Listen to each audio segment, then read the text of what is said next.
अस्सलामुअलैकुम बिस्मिल्लाहिर्रहमानिर्रहीम। इस वीडियो में डिस्कस करेंगे कि हमने ईएनटी में हिस्ट्री पेशेंट्स की किस तरह लेनी है, हिस्ट्री टेकिंग इन ईएनटी। तो इसमें कुछ पॉइंट्स ऐसे हैं जो आपने एयर में भी पूछने हैं, नोज़ में भी पूछने हैं और थ्रोट में भी पूछने हैं। उसके अलावा एयर, नोज़ और थ्रोट के कुछ स्पेसिफ़िक पॉइंट्स हैं, वो मैं आपको अलग से बताता हूँ।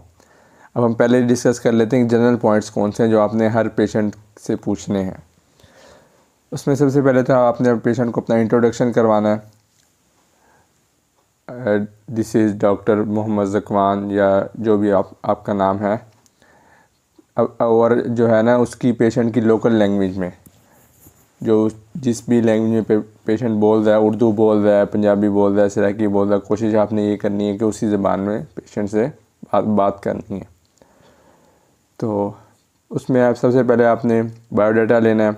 बायोडाटा में क्या कुछ पूछना है, आपने नाम पूछना है, पूरा नाम, और उसके अलावा फादर नेम, और उसके अलावा उसकी एज पूछनी है, उम्र कितनी है, रिलीजन पूछना है। तो कुछ लोग कहते हैं कि ये पूछना चाहिए, कुछ लोग मना भी करते हैं, लेकिन रिलीजन इसलिए पूछना चाहिए कि कुछ बीमारियां ऐसी होती हैं जो ख़ास डाइट की वजह से होती हैं। तो उसमें ये होता है कि कुछ रिलीजन्स, फॉर एग्ज़ाम्पल हिंदुइज़म में जो है ना, वो लोग गोश्त नहीं खाते, गाय का गोश्त नहीं खाते। वो ज़्यादातर हर्बीवोर्स होते हैं, ज़्यादातर सब्ज़ियाँ वगैरह खाते हैं। तो उसकी वजह से कुछ बीमारियां उनको हो सकती हैं। फॉर एग्ज़ाम्पल विटामिन की डेफिशिएंसी हो सकती है। तो इस तरह आपने, अगर मौके की मुनासबत से आपने ये देख लेना है इसको। उसके अलावा आपने जेंडर आपको एक तो पहले देख के अंदाज़ा हो जाएगा कि मेल है या फीमेल है। तो बच्चा है तो आप पूछ सकते हैं कि, तो जेंडर भी आपने पूछ लेना है, या अगर आपको देख के पता चल गया तो इट्स ओके। तो उसके बाद मैरिटल स्टेटस पूछ सकते हैं।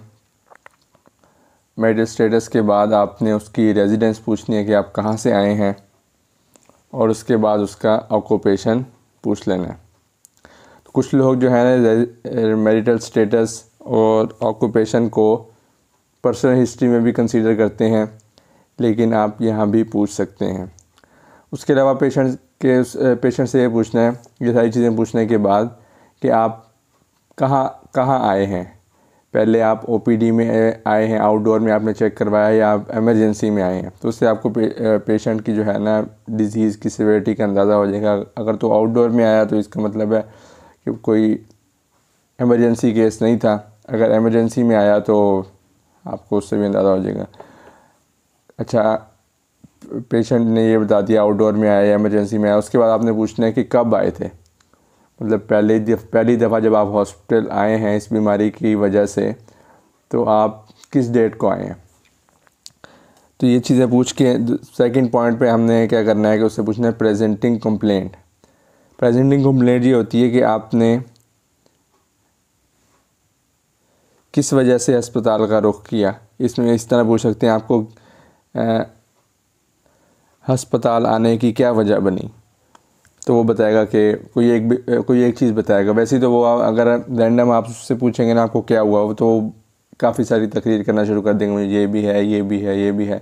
तो आपने उसको अपने हिसाब से चलाना है। आपने उससे पूछना है कि आपको अभी क्या हुआ था जिसकी वजह से आप अस्पताल आए हैं।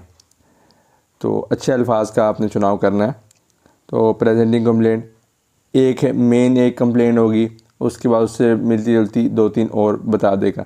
सबसे पहले आपने क्रोनोलॉजिकल ऑर्डर में पूछनी है आपने कि सबसे मेन क्या है, उसके बाद उस कंप्लेन होने के बाद उसको क्या हुआ।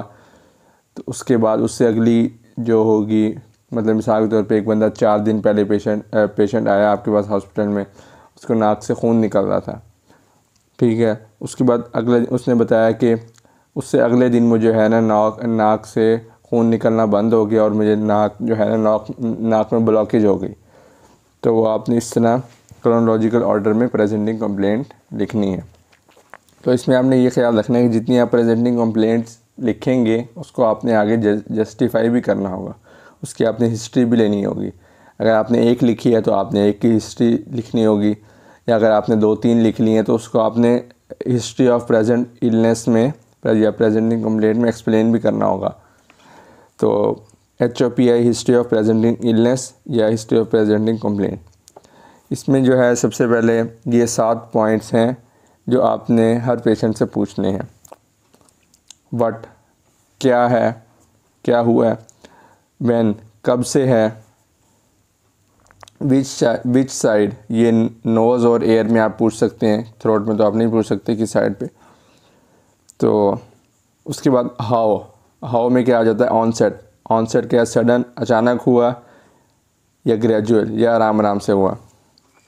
आपको जो मिसाल के तौर पे एक पेशेंट को गले में दर्द है या कान में दर्द है तो उसने बताया व्हाट में, उसने बता दिया कान में दर्द है। उसके बाद आपने उसे व्हेन में पूछा कब से है, उसने बताया 4 दिन से है मिसाल के तौर पे। उसके बाद आपने पूछ लिया कि कौन से कान में है, किस साइड के कान में, उसने बता दिया राइट साइड के कान में है। तो फिर आपने पूछना है अचानक हुआ या आराम आराम से हुआ।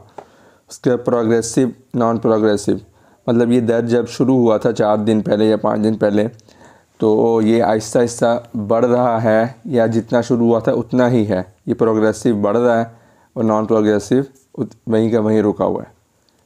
तो मतलब उसकी इंटेंसिटी इंक्रीज़ हो रही है या नहीं हो रही।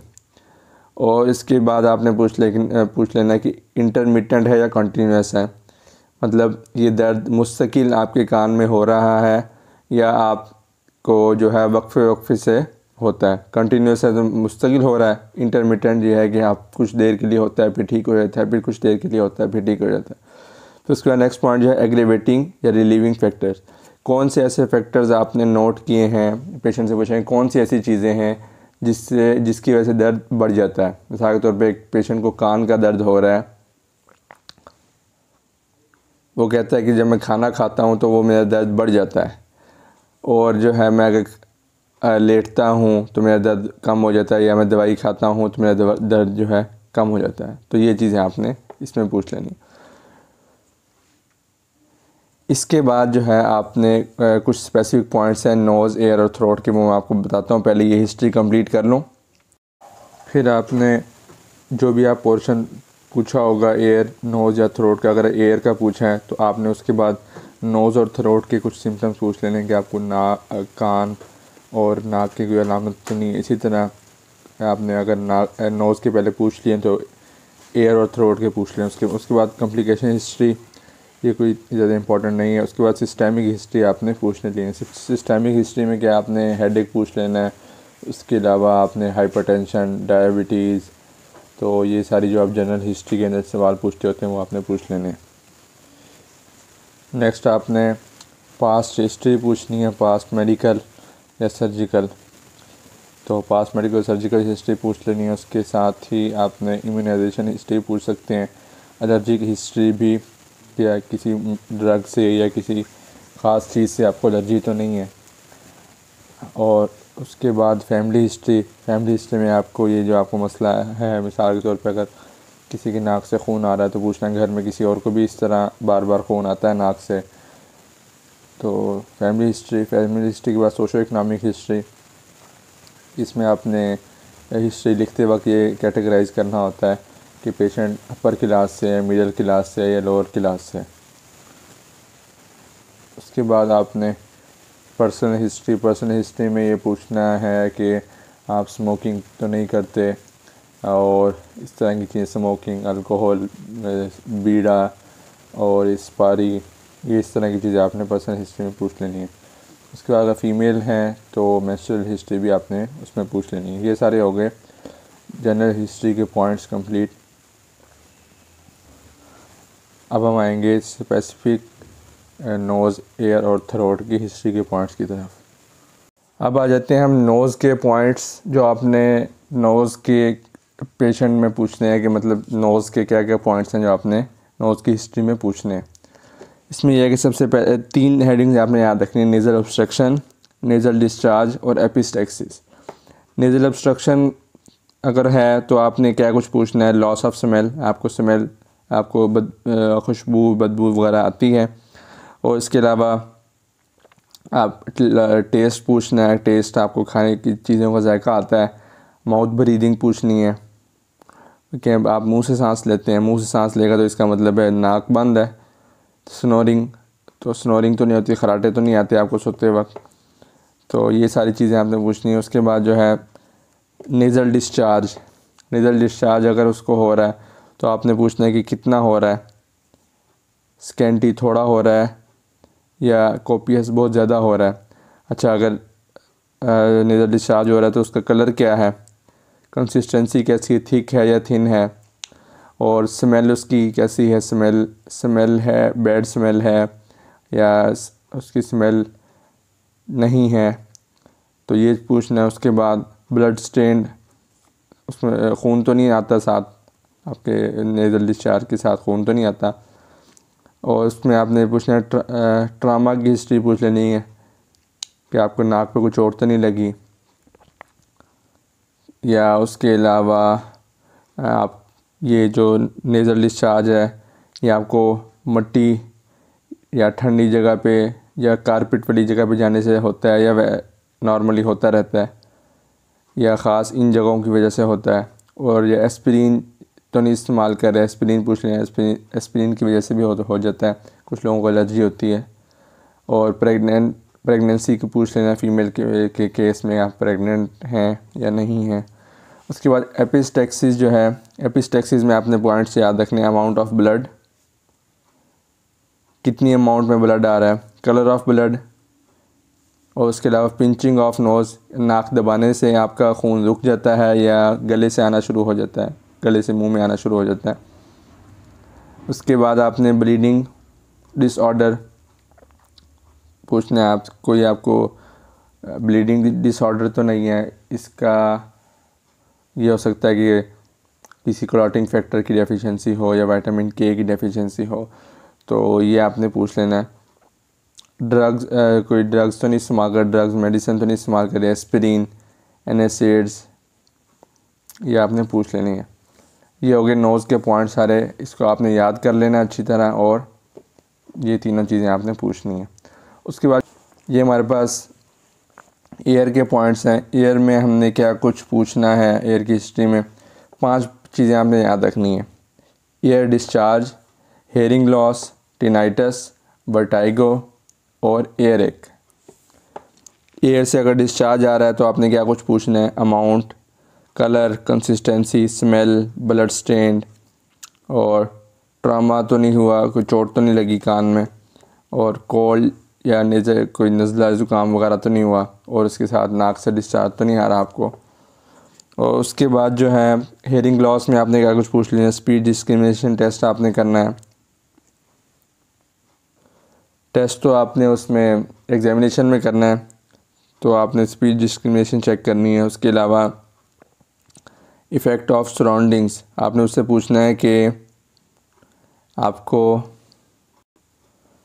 अपने इर्द गिर्द की आवाज़ें किस तरह सुनाई दे रही हैं, हल्की सुनाई दे रही हैं, ज़्यादा सुनाई दे रही हैं, पहले की वजह से पहले जैसी थी वैसे ही सुनाई दे रही हैं, या एक कान से ज़्यादा हो रही हैं, या एक कान से कम सुनाई दे रही हैं, या बराबर सुनाई दे रही हैं। तो इस तरह की चीज़ आपने पूछ लेनी है। Use of A hearing aid, आप कोई कान कोई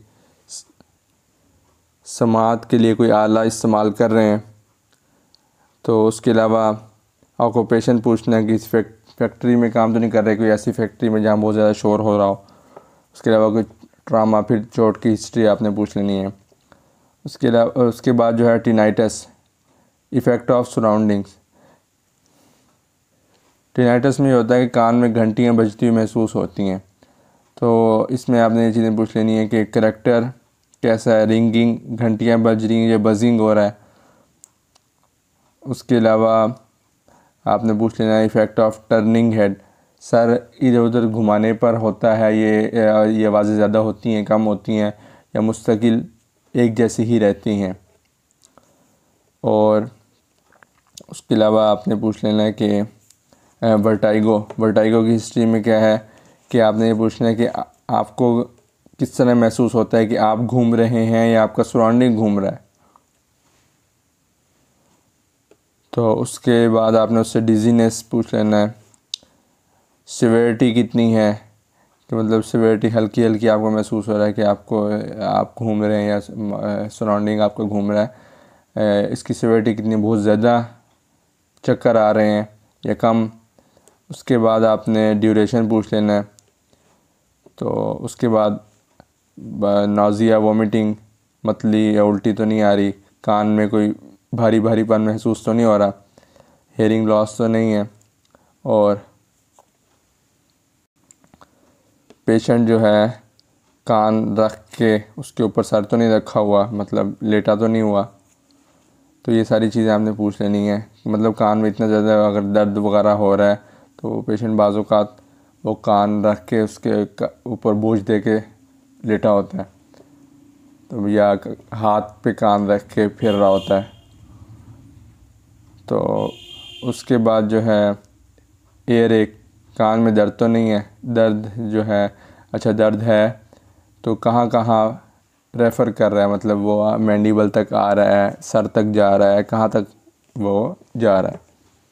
ये आपके एयर की हिस्ट्री के इम्पोर्टेंट पॉइंट्स हो गए सारे, इसको आपने अच्छी तरह याद कर लेना है। अब हम चलते हैं थ्रोट की तरफ। History taking in throat. Throat की आपने जब हिस्ट्री लेनी है तो पहले सारे पॉइंट्स तो आपने वो वाले जहन में रखने हैं कि जो मैंने आपको पहले बता दिए जनरल हिस्ट्री वाले। उसके बाद थ्रोट की स्पेसिफिक जो भी हिस्ट्री है, ये 4 पॉइंट्स आपने इसमें लाजमी पूछने हैं। 4 पॉइंट्स में आपने जो भी पॉइंट पूछ रहे हैं तो उसके अंदर वो चीज़ें आपने सारी पूछनी है। व्हेन, व्हाट में आपको पता चल जाएगा क्या है, व्हेन कब से है, और जो है ऑनसेट क्या है, प्रोग्रेशन क्या है, एसोसिएशन क्या है, सारी चीज़ें जो शुरू में हमने बताई हैं वो आपने सारी पूछनी है। अब इसमें 4 पॉइंट्स कौन कौन से हैं। ब्रीदिंग आपको नॉर्मल सांस आपको सही तरह आता है। जो भी पेशेंट नेज़ल ब्लॉकेज की वजह से आता है या ईएनटी के अक्सर पेशेंट्स आके ये आपको कंप्लेन करते हैं कि मुझे जो है ना सांस सही तरह नहीं आ रहा, तो उसमें आपने रूल आउट ये करना होता है कि हाँ उसका नेज़ल ऑब्स्ट्रक्शन है या कहीं और इशू हो रहा है। तो आपने पहले यह सांस का पूछना, सांस सही आता है, सांस के साथ आपको सांस लेते वक्त दर्द तो नहीं होता। उसके बाद ईटिंग में आपने पूछ लेना कि खाना आप सही तरह खा लेते हैं, पानी सही तरह निकला जाता है, खाना सही तरह निकला जाता है, या खाना खाते वक्त दर्द होता है, पानी पीते वक्त गले में दर्द होता है। ये पॉइंट्स आपने पूछ लेंगे। और ईटिंग से रिलेटेड ये कुछ पॉइंट्स हैं। टेस्ट आपने पूछ लेना कि आपको खाना खाते वक्त जायका आता है, और बेल्चिंग, डिकार आते हैं। ये सारी अब नॉर्मल चीज़ें हैं ना कि डिकार आ रहे हैं, बार बार ज़्यादा डिकार आ रहे हैं, गडिटेशन हो रही है कि आपका खाना हलक से आपको ऐसे होता है कि खाना चबा के अंदर ले जाएं फिर वापस मुंह में आ जाए, जिसको हम उबकाई भी कह सकते हैं, वोमिट टाइप चीज़। तो उसके बाद जो है हेलिटोसिस, मुंह से बदबू भी आती है। तो ये आपने चीज़ें सारी पूछ लेनी है। और खाना खाते वक्त साथ पेन का आपने लाजमी पूछना है।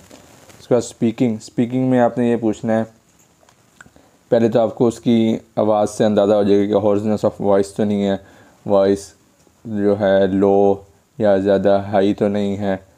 तो उसके बाद ये भी पूछ सकते हैं कि बोलते हुए आपके गले में दर्द होता है। तो वही पॉइंट्स जो पहले बताए हैं। उसके बाद आपने लंप लाजमी पूछ लेने हैं। ये स्टूडेंट्स जो है मिस कर देते हैं और एग्जामिनर इसी चीज़ का इंतज़ार कर रहे होते हैं कि बच्चा लंप कब पूछेगा। तो इसमें यह है कि पेशेंट से आपने पूछना इस तरह कि आपको गले में कोई अलग सी चीज़ या कोई ऐसी चीज़ तो नहीं महसूस होती कि जैसे कोई फॉरेन बॉडी कोई ऐसे लगे कि आपको गले में कोई चीज़ अलग से हिल रही है, या किसी जगह पे आपको गले में मोटा मोटा कोई ऐसी चीज़ फील हो रही है। तो ये आपने अगर ये पॉइंट मिस कर दिया तो आप एक बहुत बड़ी गलती कर रहे हैं, क्योंकि ये कैंसर भी हो सकता है। तो इसलिए आपने ये पॉइंट लाजमी पूछना है। ये हो गया हिस्ट्री टेकिंग इन थ्रोट। यहाँ पर सारा हमारा कंप्लीट हो गया हिस्ट्री टेकिंग इन ईएनटी से रिलेटेड। और अगर इसमें किसी को कोई कन्फ्यूजन है तो नीचे पूछ सकते हैं, और कोई चीज़ मैंने गलत बता दी है तो वो भी नीचे कमेंट सेक्शन में बता सकते हैं। Thanks for watching.